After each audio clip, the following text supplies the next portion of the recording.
Tonight, students bounce around for a good cause. Plus, the SGA president reflects on the fall semester. Stay tuned, Troy. TrojanVision Nightly News starts now. From the high-definition digital production center on the Troy campus, with news from Troy University locations around the world, this is Troy TrojanVision Nightly News. Hello and welcome to Troy TrojanVision Nightly News for October 34th, 2012. I'm Christina Cook. And I am Bailey Majors. Thank you for joining us this Halloween evening. The fall semester is getting closer to an end, and Judson Garner sat down with the SGA president about his thoughts regarding this year's Student Government Association. Will Thompson says that the Student Government Association is now different since he's taken the position as its president. We made great improvements, I feel like, in making our SGA a little bit more transparent to our student body. Thompson says the SGA this year is making progress with fixing real student issues. Students talk all the time about how Troy, Alabama, right now isn't all that it has the potential to be with regards to being a college town and serving our students. How can we improve upon that? Our students are facing rising tuition costs. What can we do, if anything, to alleviate some of that? The Governmental Affairs Council, a team of students who are meeting and advocating with state legislators in hopes to increase tuition funding from the state for higher education, thus lowering tuition costs for students, was established this semester. One of Thompson's campaign promises, but he's not settling there. I like to see things done in the best way possible, so I'm always looking for means of improvement. And while we've made great strides toward a better future already, I still think that we have some work left to do. Thompson says that increasing campus safety is his #1 goal. He plans to have events where he could make himself more available for students to bring up problems. Evening with the President event, where I would go and just, we buy pizza for students who want to attend, and they just come in and talk to me. We just have a very candid conversation and talk about what all we need to do to make SGA all that we can be. Judson Garner, Troy, TrojanVision News. To directly contact Troy's SGA president, you can email him at sgapresident@troy.edu or visit the SGA office in the Trojan Center Room 215. While most kids and students are out trick-or-treating or going to parties, students took time out of their schedules to fly high last night. Jesse McNally has the story. On a dark, eerie night, Troy students had the opportunity to soar to new heights at Camp Butter and Egg. We choose this time of year around the Halloween time to open up 3 of our zip lines, and we harness up the participants and take them on the zip line rides for 3 of our zip lines in the dark, which adds a whole different dimension of excitement. Students gathered to participate in some fall-like events such as a hayride around the camp and roast some marshmallows as a group. But more importantly, the students wanted a zip line. The fall season already upon us and finals right around the corner, Trojan students were able to come out to Camp Butter and Egg and get some zip lining out of the way and enjoy the ride. Well, I'm terrified of heights, and I've never been ziplining before, so actually being here is a huge accomplishment to me. So if I actually go through with this, I think that's what I'm looking through, most forward to. And one student really enjoyed this unique experience. I just like the fact that they were at night. It changed it up a little bit. Usually I've been on them in the daytime. I've never been on them at night. So it's fantastic. With the small town feel, sometimes students will get bored if nothing's going on with the university. And it's just a great small town thing that you can do here. And while everyone had a good time on the rides, one student saw this event as just some time off. It's a break from getting away from, all my studying and all my work I have to do during the week. Justin McNally, Troy TrojanVision News. The next UAC event will be a haunted house tonight at the Arboretum. That event is scheduled for 8 o'clock p.m. Well, Bailey, students had a chance to bounce around on the quad today. That's right, Christina. One Troy organization gave students the chance to bounce around for a good cause. Deatra Montgomery has the details. A pirate, a zombie, and a piece of bacon. The Halloween spirit is in the air at Troy University. However, there is something else happening on campus. but this has to do with speaking out for a cause. Today we are doing a Bounce Off Breast Cancer. It's a chance for people at Troy to come and jump in our moonwalk and through the obstacle course, and you just pay $1 for it, and you're raising money for breast cancer. But what if you're not the bouncy type? No worries. You can donate $1 and get a sweet deal in return. We're also having a bake sale with chocolate chip cookies, Rice Krispies, any goodie that you can imagine with pink ribbons. Those are also for $1. Bounce for Breast Cancer Bouncy House gives the students opportunity to have some fun on the quad. However, the Bouncy House isn't just for fun and games. Also understand, what we're here for. Breast cancer is something serious. It could happen to anyone. Many people don't really expect it to happen to them, but it's something very serious. The money raised for the event will go towards the Breast Cancer Association in efforts to continue to raise awareness on campus, the community, and worldwide. Each person can make a difference, and I hope that they can see that and try to be a part of something and raise money for people with breast cancer. And so it's more than just giving the money, but it's showing that you have a servant heart. So students had a chance to give a little for breast cancer awareness in exchange for food and fun. Deatra Montgomery, TrojanVision News. To the Breast Cancer Awareness Association. And now taking a look at news from around the state. In Montgomery, federal prosecutors say they have no objection to allowing cross-country casino developer Ronnie Gilley an extra 2 weeks to report to prison. Gilley is due to report Monday to begin a sentence of 6 years and 8 months, but he is seeking a delay due to complications from surgery. And in Camden, testimony is underway in the trial of a former legislator charged with sexually abusing a 17-year-old girl. Former State Representative James Thomas is charged with sexually abusing a female student at Wilcox Central High School. The 69-year-old Thomas was the school's principal at the time of the alleged incident in 2010. And in Madison, authorities have captured 2 juveniles who escaped from a detention center in Tennessee Valley. One of the youths was serving time at the Three Springs Center for harassment and assault. The other was serving time for robbery. Still to come on Troy TrojanVision Nightly News, the soccer team is on the road to Mobile taking part in the conference tournament.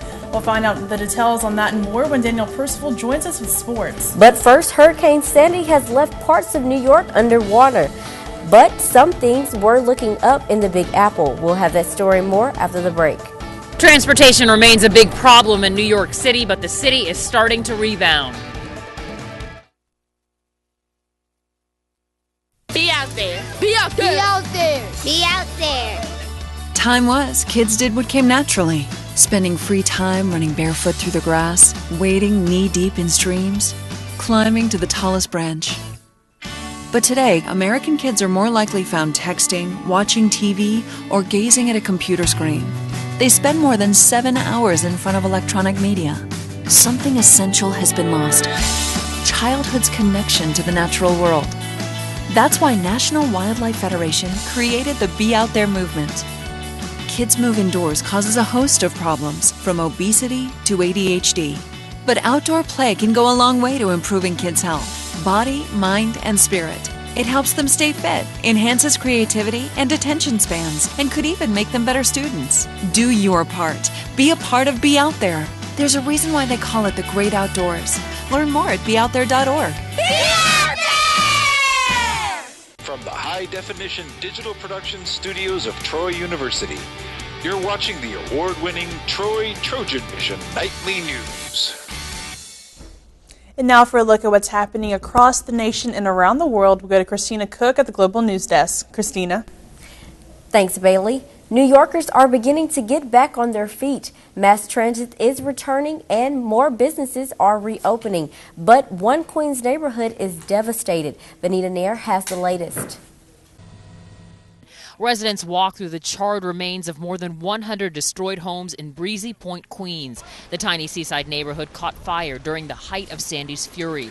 The wind-whipped blaze jumped from house to house. People in the close-knit community are stunned. Say your prayers for us, and that's what you can do. Prayer. In Manhattan, traffic is near gridlock. The mayor is ordering cars driven into Midtown during peak hours to have at least 3 riders. Flooding is still a big problem. Crews are pumping water from roads and subways, but it is going to take time. But the city is slowly starting to rebound. Buses and limited service on commuter rail lines are back, and starting tomorrow, some subway lines will run. Transit workers are getting ready for riders to return. I think that's good. I wish it were full service, but the sooner the better. On Wall Street, trading resumed for the first time since Sandy hit. At the New York Stock Exchange, they are running on backup generators. Mayor Bloomberg rang the opening bell. Employees were anxious to get to work. Seeing the amount of people that came down to the trading floor and the people that work here on a day-to-day basis and seeing how many of them came to work today and made the effort to come here, I'm pretty proud of where I work. JFK and Newark airports are open today, but LaGuardia is still flooded. Vanita Nair, CBS News, New York. Election Day is 1 week away, and the superstorm has forced both presidential candidates off the campaign trail. But with the race a virtual tie, they're working to strike the right balance between the fight for their political lives and the hardship many Americans are facing in the wake of the storm. Tara Mergener reports from the White House. President Obama visited Red Cross headquarters in Washington Tuesday afternoon and spoke about the response to the storm. My message to the federal government: no bureaucracy, no red tape. Get resources where they're needed as fast as possible, as hard as possible, and for the duration. Working to put the recovery effort ahead of the impending election, the president canceled his Wednesday campaign trip to Ohio. He'll see storm damage and thank first responders in New Jersey instead. Republican challenger Mitt Romney was in Ohio Tuesday, collecting money and relief supplies for storm victims. And I appreciate your generosity. It's part of the American spirit, the American way to give to people who are in need. And your generosity this morning touches my heart. From the White House, President Obama has been calling the governors of storm-ravaged states, and one of Romney's key supporters has been praising the president's leadership. The cooperation has been great with FEMA here on the ground at our intelligence center, and the cooperation from the President of the United States has been outstanding. He deserves great credit. While the president remains in Washington, he's getting help on the campaign trail from former President Bill Clinton. I have worked very hard in this election, and I'm not running for anything. Clinton was in Minnesota Tuesday, a state where the race is tightening. He is expected to campaign in 6 battleground states for President Obama before Election Day. Tara Mergener for CBS News, the White House. And that wraps things up from the Global News Desk. To see more stories from across the country and around the world, such as the story of a man in Texas whose passion for Halloween led him to transform his yard into a festive maze. You can tune into TrojanVision Global News right here after the nightly news. Now, back to you, Bailey. Thank you, Christina. And now Danielle Percival joins us for a look at sports. So Danielle, it's the middle of the week, not a whole lot going on in sports, but we have one team, the Trojan sports team, that is in action as we speak. That's right. The soccer team is actually playing in the Sun Belt Conference tournament down in Mobile right now. Let's get into a look at the matchup that's going on currently. All right. You know, it's said that it's bad luck for a black cat to cross your path. Well, the Trojan soccer team is hoping a big cat doesn't keep their path from going to the Sun Belt Championship. The Trojans are looking to extend their season today as they are in action against Florida International at the Sun Belt Conference Tournament. They are the 6th seed and are currently facing FIU in Mobile, though it might take whipping up a little magic to get a win. Troy is 1-7 all-time against the Panthers and lost to them earlier this season in Troy 2-1 in overtime. The Panthers are the 3rd seed in the tournament, and as of halftime, the Panthers were up by a score of 1-0. The winner of this game will take on the winner of the Middle Tennessee-South Alabama game and will play at 7 o'clock tonight. Be sure to tune in tomorrow night for a recap of all the action with Justin McNelly on TrojanVision Nightly News. And tomorrow begins November, the month where you count your blessings. For Trojan fans, be thankful for Trojan Arena. All right, I'm jumping holidays here, but tomorrow night, Trojan fans have the chance to get into the spirit of basketball season with the inaugural Meet the Trojans basketball night in the new Trojan Arena. The teams will be introduced and made available for autographs with the doors opening at 5:45. Fans will have the opportunity to win prizes and free popcorn will be served. Both head coaches will address the crowds and get fans ready for the upcoming season. The first game scheduled in Trojan Arena is the men's basketball season opener against Mississippi State on November 9th. While the biggest play in Saturday's football game happened to be for Florida Atlanta, you know, the game winner, There was another big play that went down in the record books. On Saturday, the Trojans were down by 17 midway through the second quarter and called on kicker Will Scott to get the Trojans on the board. Scott knocked through the first 3 points for Troy and in the process accomplished something much bigger. Scott's 52-yard field goal eclipsed the current record of 50 yards. It's exciting. Passed up 2 guys that were, the guy won the national championship with one of them, and then the other kicker was Mikey Taylor, the guy that was here last year. So, overcame 2 pretty big kicks, but, I'd much rather had the win. Scott is 9 of 13 on field goals this season, but the 52-yarder on Saturday might be even more impressive when you factor in the wind, which he says was unpredictable. The stadium somehow was swirling terribly. So, in warm-ups, I'd kick one, and I'd miss left. And I'd kick the next one, and it'd miss right. And you'd kick the next one, and go right down the middle. So, there really wasn't any play in the wind. And I guess I just got a lucky gust right then, because I hit it left because I felt it coming over my left shoulder. And it faded back just how I needed it to, so I guess it was a little bit of luck. While the 52-yarder might not have been in a crucial situation, it was important for the team to put points on the board in order to get in the game. Kicking in crucial situations is nothing new for Scott, who kicked the game-winning field goal against Florida International just a week prior. So how does he stay calm in those situations? Jock, my holder, does a great job of calming me down, because usually when I get out there, I'm just wanting to cream it, and he always tells me, calm down, you got enough leg, don't try and kill it, and usually that helps me out a lot. What might be most impressive about this kicker is he wasn't even recruited to come to Troy to fill that position. I came in here as a punter. I just punted last year in junior college, but my freshman year I kicked as well, so I told Coach Wiseman when I came in I'd like an opportunity to try out for kicker too, and he gave me the opportunity, and kind of came unexpected. I think more for them than for me, because I thought I could do it, but luckily I've filled the position well, I think. Scott, don't be so modest. The stats show you're doing a good job. The Trojans will be back on the road this weekend, heading to Rocky Top. Troy and Tennessee are scheduled for kickoff at 11 a.m. Saturday. So we're talking about the soccer team. The game is still a 1-0 game with FIU in the lead. Now that's in the 57th minute, so there's still time for the Trojans, but hopefully they can pull it out at the end and continue and advance in the tournament. Absolutely. Still plenty of time to get a victory, and best of luck to them, and let's just hope we get a win. That's right. Yep. Thanks so much, Danielle. Thanks, Danielle. Coming up on TrojanVision Nightly News, we'll learn about a new program designed to educate students about Veterans Day. But first, it's been a chilly week, but it seems like temperatures have been warming up again. What can trick-or-treaters expect for tonight, Brittany? Will you need a jacket to go with those costumes? I'll have that answer coming right up. Your local weather is next.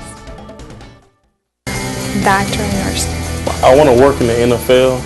Troy University's College of Health and Human Services prepares students for high-demand careers of today and tomorrow. Careers offering attractive pay and the opportunity to make a difference in the lives of others.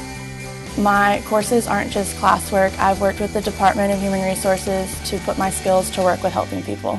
I couldn't think of anything else I'd rather be doing.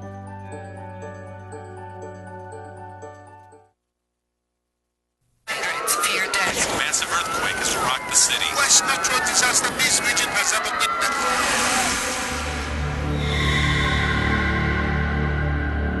When a disaster strikes, time is a killer. The UN Central Emergency Response Fund jumpstarts relief efforts, which saves lives. Help us help in time. Donate now at rapiddisasterrelief.org.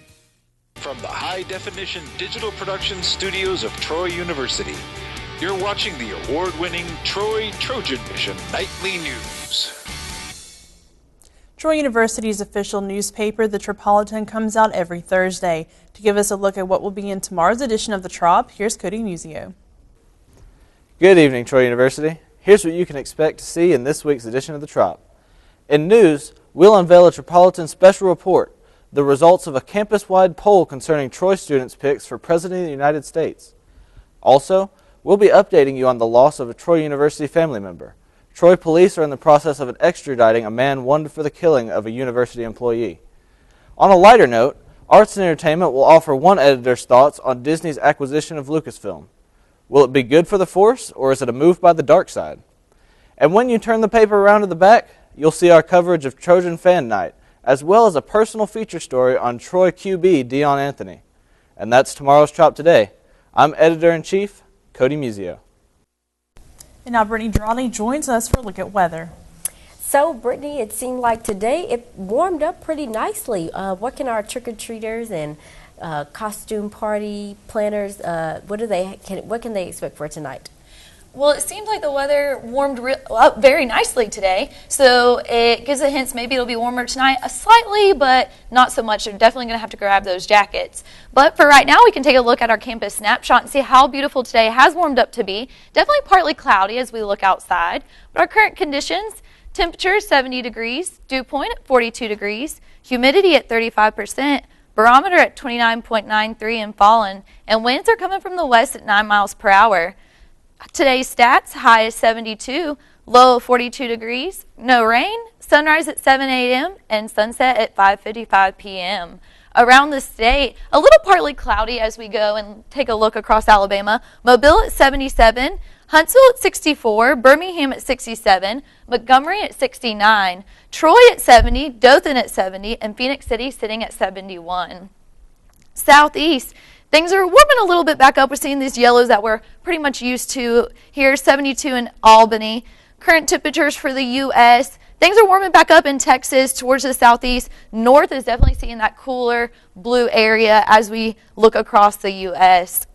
Departure from normal, we're 10 degrees cooler than what we normally are experiencing this time of year, which is kind of nice because we've been so warm over the summer that now seeing this cooler weather has been very nice for us. Out west is seeing warmer lows than what they're normally used to seeing. Current service, we have a lot going on. A couple high pressures, definitely where Hurricane Sandy was and dispersed, seeing those low pressure systems up north, and a couple stationary fronts as we look closer to us. Coming around Alabama a little bit, not too much as it affects us. No rain in the next 48 hours. Hopefully it should be staying away from us and shouldn't be seeing too much as we go into Thursday and the rest of the work week. Friday, going into the weekend, is going to stay right to the north of us, and Sunday is going to be our biggest chance of any rain coming into the forecast.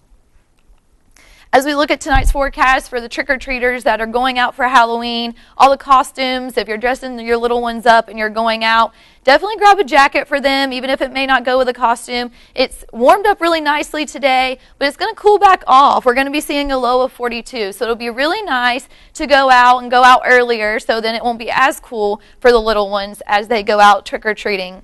Clear skies as we go through the night. Definitely going to be a little bit breezy, so prepare for that. Winds coming from the west to northwest around 8 miles per hour and a low of 42. Tomorrow's forecast, a day much like today, mostly sunny. Going to be overall nice day, breezy, coming from the northwest at 9 miles per hour and looking at a high at 74.